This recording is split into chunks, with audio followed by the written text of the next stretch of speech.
Hello students, myself Manmeet Srivastava and this is Dheeraj sir. We both are going to teach you class 8th science. First of all, we have come here to tell you what is the syllabus of class 8th science. पहले हम syllabus की तो चर्चा कर लें कि आखिर class 8 में कौन कौन से चैप्टर्स पढ़ने हैं, किस चैप्टर का क्या वेटेज है, किस चैप्टर से किस लेवल के क्वेश्चंस बनते हैं, इन सब पे अपन स्टडी करेंगे. Okay, so before talking about the syllabus we have to talk about the offer price. क्या सर? हम लोगों को पहले ऑफर के बारे में चर्चा करनी है. ऑफर का मतलब ये हो गया कि देखिए रेगुलरली जो क्लास 8 का प्राइस चल रहा है वो 2999, 3000 में एक कम. लेकिन ये प्राइस नहीं रहेगा, ऑफर में 1 रुपए में ये कोर्स आपको प्रोवाइड किया जा रहा है. अगर आप ये वीडियो लाइस्मिथ चैनल यूट्यूब पर देख रहे हैं सो प्लीज आप लोग लाइस्मिथ ऐप डाउनलोड कर लें प्ले स्टोर पर जाकर के, और उसमें क्लास 8 का जो कोर्स है वो 1 रुपए में बाई कर लीजिए. पता नहीं कब प्राइस चेंज हो जाए, कब प्राइस अप डाउन हो जाए. और अच्छी बात ये कि ये 1 रुपया आपके लिए कोई 1 रुपया नहीं है, ये एक ट्रस्ट है जो हमारे और आपके बीच में बनाया जा रहा है. ये एक ट्रस्ट है जो हम आपसे पाना चाहते हैं. कहीं आपको हम क्या करें, इतने रुपए में कोर्स दे दें और आप में से कुछ बच्चे इस कोर्स को खरीद भी लें, तो ऐसा ना हो कि बाद में आप कहें कि यार हम इतने महंगे कोर्स को लेकर के फंस गए हैं. नहीं, आप 1 रुपए में कोर्स को पहले खरीदिए और फिर देखिए कि हम लोग का लेवल क्या है, क्या हम आपको समझा पा रहे हैं, क्या हम आपको पढ़ा पा रहे हैं. अगर यस तो आगे सिलसिला चलते रहेगा, नो तो कोई बात ही नहीं है. क्या इतना बड़ा प्लेटफॉर्म है ऑनलाइन का, दूसरे जगह देखेंगे. लेकिन एक बार तो ट्राई कर सकते हैं ना आप हमारे साथ. तो 1 रुपए में आप बस इस कोर्स को खरीदिए और हम लोग के साथ बने रहिए. तो चलिए हम लोग सिलेबस का डिस्कशन पहले स्टार्ट कर लिया जाए. इस सिलेबस में सबसे पहले हम लोग को बायोलॉजी मिलने वाला है. क्या सर? बायो मिलने वाला है, चैप्टर नंबर 1, जिसमें हम लोग को क्रॉप प्रोडक्शन एंड मैनेजमेंट ये चैप्टर मिलने वाला है. Crop production and management means हम इसमें पढ़ेंगे कि किस तरीके से क्रॉप्स का प्रोडक्शन किया जाता है. क्योंकि आप सभी भी जानते हैं कि अगर हमें फूड ना मिले, खाना ना मिले तो हम जिंदा नहीं रह पाएंगे. अगर हमें फूड ना मिले, खाना ना मिले तो हम जिंदा नहीं रह पाएंगे. तो उस फूड के लिए हमें क्रॉप्स की जरूरत पड़ती है. क्रॉप्स को कैसे प्रोड्यूस करेंगे, कैसे उनका मैनेजमेंट करेंगे, कैसे सीडिंग्स को डाला जाएगा, कब उनका इरिगेशन किया जाएगा, कब उनका हार्वेस्टिंग किया जाएगा, खरीफ क्रॉप क्या होता है, रबी क्रॉप क्या होता है, जाइड क्रॉप क्या होता है, कौन से कैश क्रॉप्स होते हैं, ये सभी चीजों के बारे में हर एक चीज का स्टडी किया जाएगा. और अब हम लोग चूंकि बहुत ज्यादा मॉडर्नाइज हो गए हैं तो अब हम लोग ये पढ़ेंगे कि कौन से नए नए टेक्निक्स आ चुके हैं जिससे हम क्रॉप प्रोडक्शन का यील्डिंग और इंक्रीज कर सकते हैं. सेकेंड जो चैप्टर हम लोग पढ़ने वाले हैं स्टूडेंट्स, ये भी बायो से होने वाला है. इसमें माइक्रो ऑर्गेनिजम्स के बारे में पढ़ेंगे. फ्रेंड्स और फो मींस माइक्रो ऑर्गेनिजम्स हमारे लिए हेल्पफुल भी हैं और हमारे लिए डेंजरस भी हैं. यस, अगर दही जमाना है तो लैक्टोबैसिलस एस्टिफिलोकस 2 बैक्टीरिया की जरूरत पड़ रही है, वो दही जमाने में हेल्प कर रहा है, हमारे लिए बेनिफिशियल है. यस और नो? लेकिन यही माइक्रो ऑर्गेनिज्म, यही बैक्टीरिया अगर हमारे लंग्स में चला जाए तो लंग्स का डिजीज दे देगा ना, तो ये हमारे लिए हार्मफुल भी है. तो बैक्टीरिया जो होता है, कुछ बैक्टीरिया हमारे लिए बेनिफिशियल है, कुछ बैक्टीरिया हमारे लिए हार्मफुल है.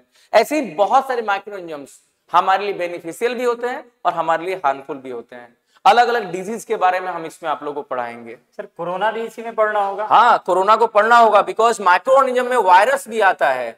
और कोरोना जो कोविड-19 था वो क्या है, एक वायरस है. कोरोना एक वायरस है, वायरस. तो हम इसमें आप लोगों को पूरा अपडेटेड वर्जन पढ़ाएंगे कि अभी तक के डेट में कौन कौन से डिजीज आए हैं, कौन कौन सी बीमारियां आई हैं और हमें उन सभी बीमारियों को कैसे स्टडी करना है.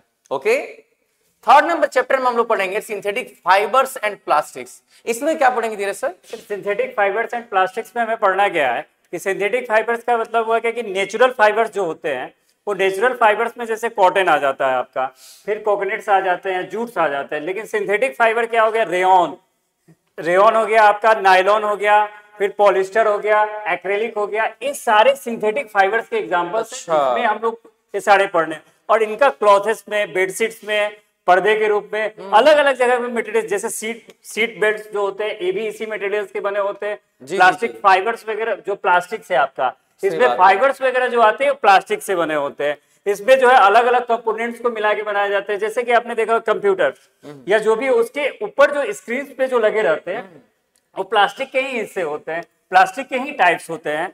हम ऐसा नहीं कि सिर्फ क्लोथीन को ही प्लास्टिक समझेंगे, यानी बहुत ही इंटरेस्टेड चीज होने वाला है। यानी हम डेली लाइफ में जो भी देख रहे होते हैं ना, जैसे कि हम लोग मोबाइल का कवर्स वगैरह की जो बात कर रहे हैं, ये भी किससे बना हुआ है? प्लास्टिक से बना हुआ है। अच्छा, इसमें ये सिल्क जो आता है, सिल्क के क्लॉथ बहुत महंगे होते हैं, क्या सिल्क पढ़ना है इसमें? हाँ, इसमें सिल्क पढ़ना है। सिंथेटिक सिल्क भी बनाए जाते हैं। अच्छा। जो इसी में पढ़ना है, ये सिंथेटिक सिल्क भी जो है सिंथेटिक फाइबर्स में ही आते हैं, और ये इसमें पढ़ना है। जो नेचुरल सिल्क होते हैं काफी महंगे होते हैं, जबकि जो सिंथेटिक सिल्क आएंगे वो काफी सस्ते होते हैं और अच्छे भी। नेचुरल सिल्क वही वाला ना जो सिल्क मॉथ से बनाया जाता है, सिल्क मॉथ से बनाया जाता है, वही सिल्क इसमें आता है। वो पहले 6th-7th क्लास में ये लोग को पढ़ना होता था। चैप्टर नंबर 4 में हम पढ़ेंगे मेटल्स और नॉन मेटल्स के बारे में। इसमें क्या पढ़ना होगा सर? सर, ये बहुत ही इंटरेस्टेड चैप्टर है, मेटल्स नॉन मेटल्स, यानी हमारे डेली लाइफ में जो मिल रहा है मेटल्स में या नॉन मेटल्स में, यानी जो चीजें बहुत ज्यादा शाइनिंग कर रही है या जिसमें थोड़ा सा भी हमने हीट किया और आवाज बहुत ज्यादा आने लगा, मिस मेटल्स है। फिर नॉन मेटल्स में क्या करता है कि जिसमें आवाज नहीं आती है, जिसमें कलर्स होते हैं, जैसे कार्बन क्या है, इसमें कलर है। इसमें बहुत सारे, जैसे कि हम लोग ऑक्सीजन जो लेते हैं वो क्या है? नॉन मेटल्स है।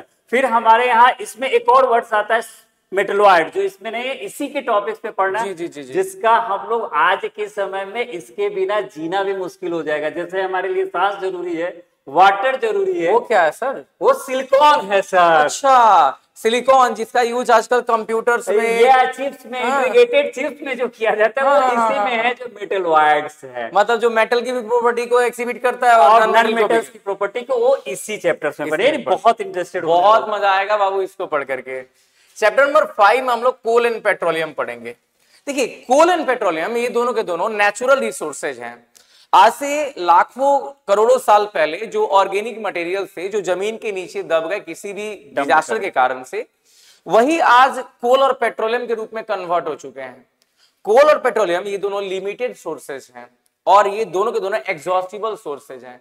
इसीलिए हम इन्हें पढ़ेंगे कि ये कैसे बने हैं, और हम पढ़ेंगे कि इनका मैनेजमेंट कैसे करना है, ताकि फ्यूचर के में आने वाली जो संतति है, फ्यूचर में आने वाले लोग हैं, वो भी इसका यूज अच्छे से कर पाए। हम इस चीज को भी स्टडी करेंगे। यानी सर, इसको ये कह सकते हैं कि जो कोल और पेट्रोलियम्स है, जैसे इसके नाम से ही लग रहा है, बच्चों को भी ऐसा लग रहा है, कोल यानी सॉलिड स्टेट, पेट्रोलियम हमारा लिक्विड स्टेट आएगा। और इसी में एक और टर्म्स आ जाता है जो इसी में पढ़ना है, नेचुरल गैस, जो हमारा गैसेस स्टेट है, सीएनजी, यानी CNG, compressed natural gases.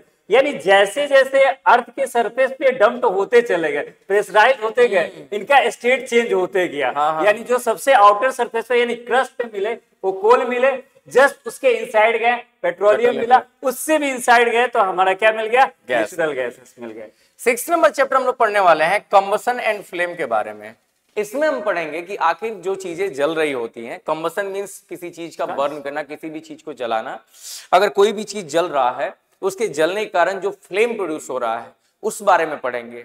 Complete combustion क्या होता है, इनकम्प्लीट कंबसन क्या होता है, एक्सप्लोजन क्या होता है ना, बहुत फास्ट रिएक्शंस होते हैं, स्लो रिएक्शंस होते हैं, ये सब क्या होते हैं, इन सभी चीजों के बारे में हम लोग पढ़ेंगे। क्रैकर्स जो होते हैं वो इसी में पढ़ने हैं कि क्रैकर्स अचानक जो सडनली जो एक्सप्लोड करता है वो इसी कंबशन में पढ़ना है। फिर हम लोग गैस का जो नॉब देखते हैं, गैस जो फ्लेम करता है वो काफी ब्लू होता है, जबकि जनरली हम पेपर को बर्न करते हैं तो ऐसा रेड होता है। ये डिफरेंसेस इसी चैप्टर्स में पढ़ने हैं, यानी इंटरेस्टेड होने वाले। फ्लेम के पार्ट में वो दोनों पढ़ाई। अरे गुड, यानी ये बहुत ही इंटरेस्टेड, यानी बच्चों जब आप पढ़ोगे तो आपको बहुत ही इंटरेस्ट लगेगा, बहुत ही मजा आएगा। जो बात कही कि हम लोग देखते हैं कोई चीज जल रहा है तो गैस जलता है तो ब्लू जलता है, लेकिन वही कागज जलता है तो येलो ही जलता है। क्या कारण है? बहुत मजा आएगा इसमें।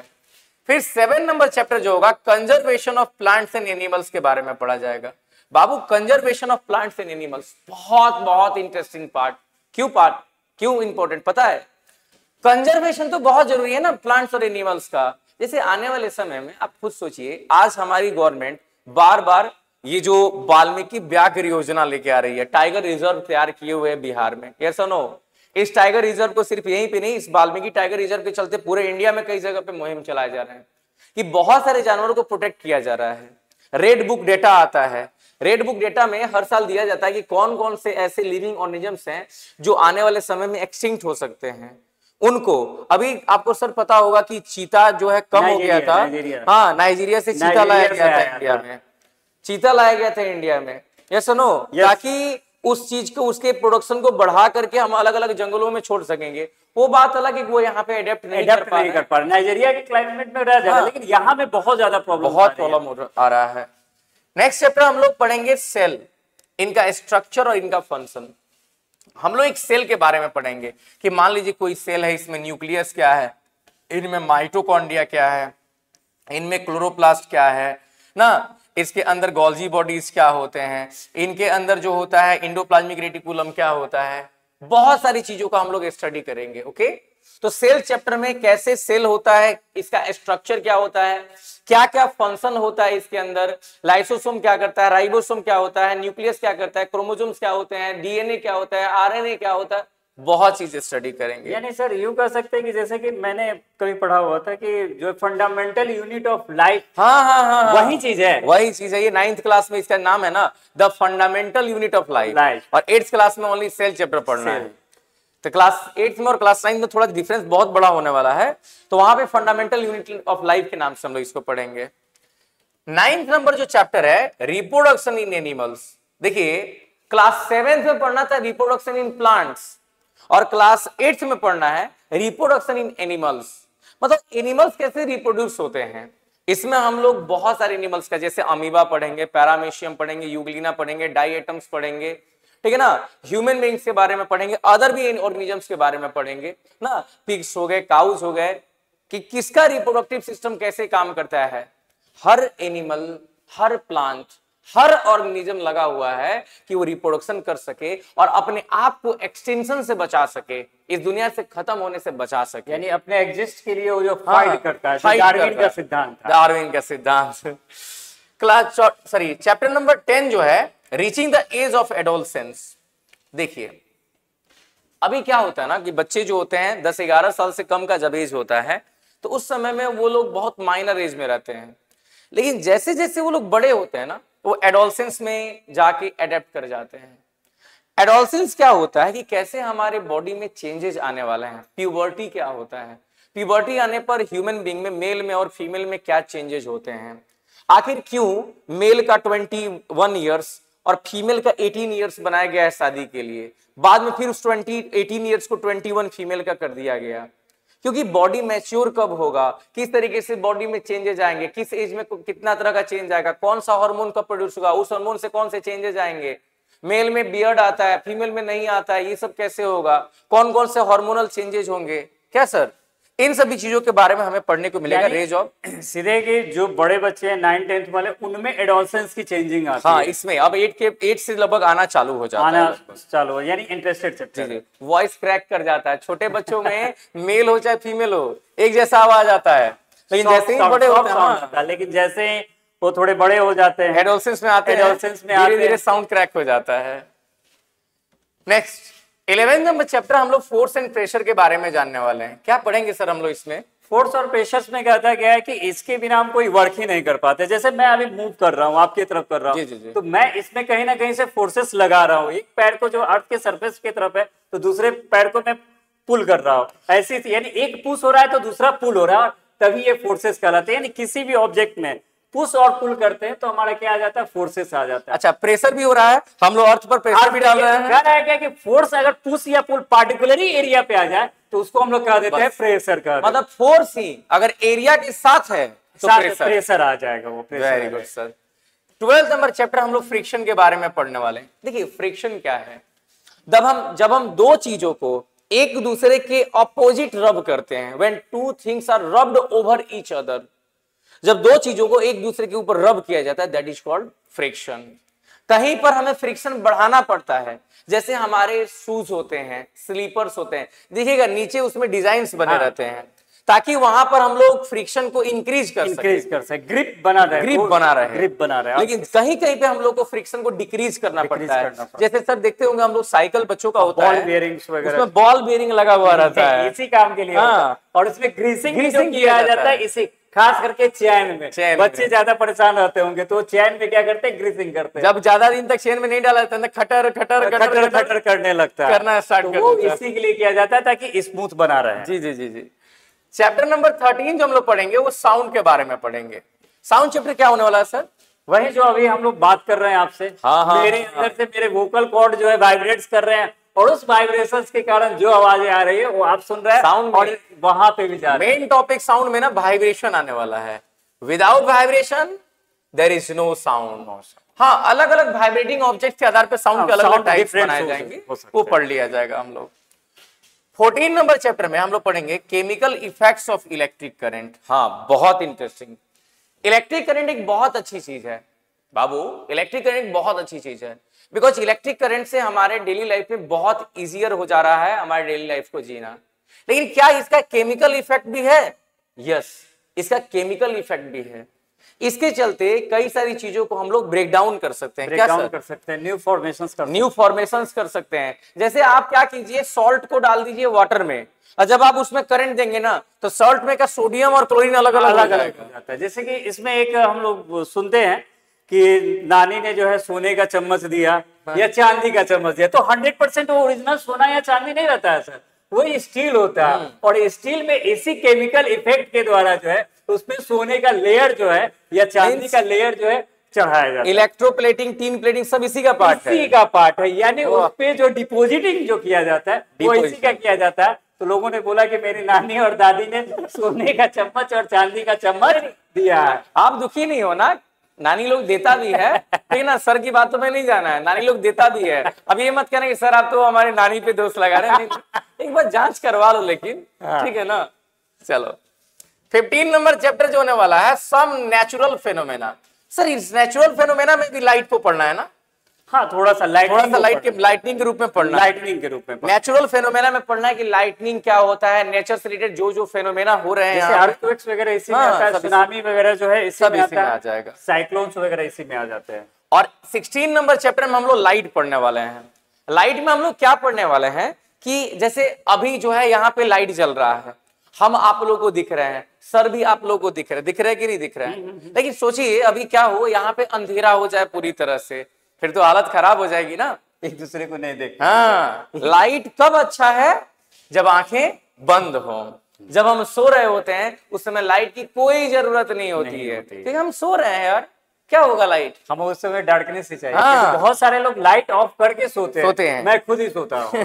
लेकिन जैसे ही हम लोग की आंखें खुले, अगर लाइट ना मिले, अगर कोई चीज हमें ना दिखे ना, तो डर सा बन माहौल हो जाता है, बहुत ज्यादा फेरर हो जाएगा, क्या हो गया हमारे साथ, कहाँ चले गई हमारे आंखों की रोशनी ना। The light is very much important as long as our eyes are open. Yes or no? Yes. Next one is chapter number 17, stars and the solar system. क्या होने वाला सर इसमें? स्टार एंड सोलर सिस्टम में stars के अलग अलग जो grouping होते हैं, इसके बारे में हमें पढ़ना है कि जैसे सप्तऋषि तारा, जिसमें हिंदी में बोला जाता है सप्तऋषि तारा, यानी 7 तारों का समूह है, इसको पढ़ना है। इसमें बियरर के बारे में पढ़ना है कि ये भी जो है ग्रुपिंग्स ऑफ स्टार्स है, इनके बारे में पढ़ना है। फिर हमारे सोलर सिस्टम्स के बारे में पढ़ना है, यूरेनस, नेपच्यून, मरकरी के बारे में कि मरक्यूरी जो है सन के काफी नियरेस्ट है, ये सारी चीजों को इसमें पढ़ना। अभी कुछ दिन पहले ये जो हुआ था कि हमारे इंडिया फर्स्ट था मार्स मिशन पे जाने वाला, इसमें मूवी भी बनाया अक्षय कुमार का, हाँ, जो ना मिशन मंगल, तो उसमें मार्स पे गए, तो मार्स हमारी सोलर सिस्टम का पार्ट है, तो हाँ एकदम पार्ट है, मार्स हमारी सोलर सिस्टम का पार्ट है। तो हम सोलर सिस्टम को पढ़ेंगे कि किस तरीके से, जैसे लास्ट ईयर है जैसे चंद्रयान 2 गया हुआ था, चंद्रमा पे गया हुआ, तो वो भी इसी चैप्टर्स का ही हिस्सा है। जी जी जी। फिर लास्ट चैप्टर हम लोग चैप्टर नंबर 18 पढ़ने वाले हैं। इसमें students pollution of air and water, मतलब ये बहुत ही समझिए कि अच्छा चैप्टर होने वाला है यार। आजकल लोग लगातार गाड़ियां चला रहे हैं, धुएं फैला रहे हैं ना। अभी देखिए दिवाली आ रहा है, अब ऐसे ऐसे लोग दिवाली छठ में पटाखे उड़ाए जाते हैं, एक से एक लोग आ जाएंगे भाषण देने वाले, क्या पोल्यूशन मत फैलाओ, पोल्यूशन मत फैलाओ, भले हुए फैला रहा होगा। अरे भाई इतनी चिंता है तो क्रैकर्स को बैन कराओ, लेकिन क्या टैक्स के चक्कर में क्रैकर्स को बैन नहीं किया जाएगा? नॉट पॉसिबल, गवर्नमेंट के द्वारा, गवर्नमेंट सीधे रोना लो, गवर्नमेंट को कोई एक्शन लेना पड़ेगा ना। बच्चे कहाँ मानने वाले हैं? पापा जी बोल रहे हैं बच्चों को, अरे हम इस साल क्रैकर नहीं खरीदेंगे, हो गया फिर घर के अंदर जंग स्टार्ट, महाभारत चालू हो जाएगा। भैया तो पोल्यूशन बहुत बड़ी चीज है। आज देखिए ना कितने सारे, दिल्ली में आपको याद है सर ऑड इवन जो है गवर्नमेंट ने लाया गया था, गवर्नमेंट रूल लाया गया था, स्कीम लाया गया था कि ऑड इवन स्कीम लाया गया था जो व्हीकल को चलाने के लिए जो था। हाँ, पोल्यूशन बहुत ज्यादा हो गया। मैंने देखा है दिल्ली में कि वहां पे पोल्यूशन के कारण जो है ठंडी के दिनों में जो है जो फॉग जो है ना नहीं निकल पाते वहां से, वहां के एटमॉस्फेयर में सस्पेंडेड होते हैं। अरे सर कम एज में बच्चों को वहां पर अस्थमा हो जा रहा है। बताइए, पिछले साल का बात बता रहे हैं, दिवाली का टाइम चल रहा था, रात में 11 बजे के आसपास में, पिछले टाइम की बात बता रहा, हाँ नहीं उसके पिछले टाइम की बात है, पिछले टाइम तो हम नहीं थे, दिवाली का दिन था। हमारे फ्रेंड्स ने हमको फोन किया पटना दिल्ली अलग अलग जगहों से, उन्होंने वीडियो कॉल करके दिखाया आज चारों तरफ ना जाड़े के जैसा कोहरा छाया हुआ था, धुएं का। बता रहे थे कि सांस लेना मुश्किल हो गया था, इतना पटाखा लोग वहां पे जलाए हुए थे। यानी वहां के लेयर्स में वो ऊपर जा ही नहीं पा रहे पॉल्यूशन के कारण से ये स्थिति है। तो ऐसी स्थिति में तो बहुत सारी डिजीजेज होने वाली है, कब से डिजीजेज होने वाले हैं। और वाटर पोल्यूशन का तो बात ही अलग है। आजकल जितनी भी देखिए पूरा नाला जाके वाटर में ही जुड़ रहा है। अभी एक से एक गंगा योजना, जमुना योजना चलाया जा रहा है, लेकिन कोई उसका बेनिफिट फायदा नहीं है। गंगा एक्शन प्लान तो आज ही से नहीं है, 1985 से चल ही रहा है। 1985 या सर, बहुत। और मुझे लग रहा है कि जब से वो चल रहा है गंगा और ज्यादा ही जो है ड्रेनेज के कारण खराब होते जा रहे हैं। बताइए, चलिए कोई बात नहीं, हम लोग जो है स्टूडेंट्स बहुत अच्छी तरह से बाकी सभी चीजों को देखने वाले हैं, ठीक ना। आप बिल्कुल भी चिंता नहीं करें। तो इस तरीके से सिलेबस आपको समझ में आ गया होगा। तो अगर आप ये वीडियो फिर से बोल दे रहे हैं, यूट्यूब पर देख रहे हैं, तो प्लीज लाइस्मिथ ऐप को डाउनलोड करके उसमें जाकर के इस कोर्स को परचेज कर लीजिए। कि अभी फिलहाल इसका प्राइस है 1 रुपया, लेकिन बाद में क्या होगा, अप होगा कि डाउन होगा, कोई नहीं जानता है। 1 रुपए का प्राइस है। 1 रुपए में क्या नहीं, क्या कोई बहुत बड़ी प्राइस नहीं है, बहुत बड़ी प्राइस नहीं है। और 1 रुपए में 4 सब्जेक्ट मिल रहा है। क्या सर? 1 रुपए में 4 सब्जेक्ट, और स्पेशली साइंस 25 में 18, 25 पैसे 18 चैप्टर। सही बात है। अगर साइंस को देखा जाए तो 1 रुपए में हिस्सा आ रहा है 0.25 रुपीज का, लगभग 25 पैसे का हिस्सा आ रहा है। 25 पैसे में आपको 18 चैप्टर मिल रहे हैं यार, सारे वीडियोज, नोट्स, डीपीपी सब मिल रहे हैं। 1.5 पैसे का भी रेट कुछ नहीं है, कुछ नहीं। सो प्लीज आप लोग जो है अच्छे से इस सबको पढ़ाई कीजिए, डाउनलोड कीजिए और इस सब पे स्टडी कीजिए। अगले बार हम लोग मिलते हैं चैप्टर के साथ, जिसमें आप लोग का first chapter crop production and management या फिर मेटल एंड नॉन मेटल के साथ में हम लोग आएंगे, ठीक ना। शुरू से पढ़ाया जाएगा। So don't worry students, we will meet again in the lecture of the class. Thank you.